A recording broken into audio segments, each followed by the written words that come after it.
Buried in the governor's budget is an issue we care about, a plan to separate the University of Wisconsin-Madison from the rest of the UW system. The hand we're dealt has no money in it, and so we must become more self-reliant. The plan, known as the New Badger Partnership, grants UW-Madison public authority status, making it independent from the rest of the University of Wisconsin system. Our campus would receive less state revenue, but gain more flexibility. There are greater flexibilities in discrete administrative domains that could mean a lot to us, and those could include purchasing, facilities management, tuition setting authority, pay practices. What types of flexibility are you going to have at your disposal that you didn't have before? That we didn't have before? Well, one of them would be our recently renovated building.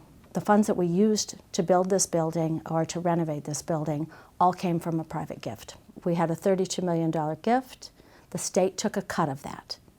And then we had to abide by their contracting rules, which in fact were a couple layers of bureaucracy that slowed us up and cost us additional money because they were inefficient.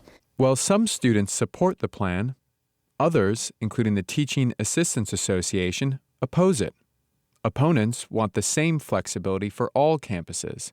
They oppose Madison splitting off. You know, I can understand the rhetoric of giving it more flexibility, but just still on principle, you're privatizing it. I don't think we're really here to discuss the merits of the New Badger Partnership per se. We don't need to. We agree with and have advocated for its core principles for many, many years. We want those flexibilities for UW-Madison, and we want them for all UW campuses.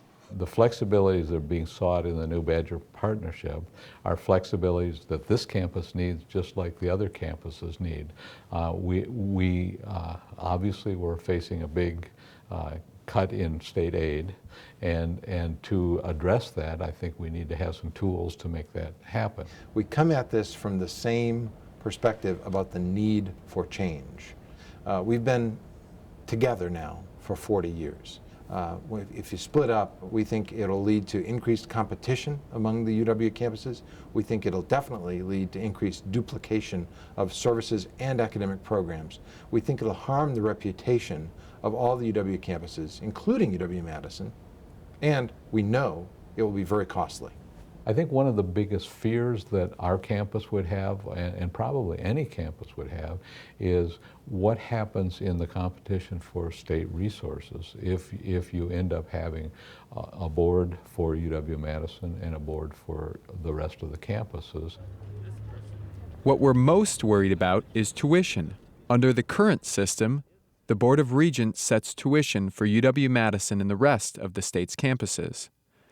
In the New Badger Partnership, a new board of trustees would grant Madison the power to set its own tuition. The two issues that we're mainly worried about are access and transparency. We can get corporate dollars to fund our education. How does that sound? I am concerned about the possibility of rising tuition. I'm an in-state student, so that helps, but I know especially like a lot of my best friends have been like really, really worried about it. We can't be in a position where we simply say to ourselves, state support declines, and therefore tuition will increase dramatically every year forever.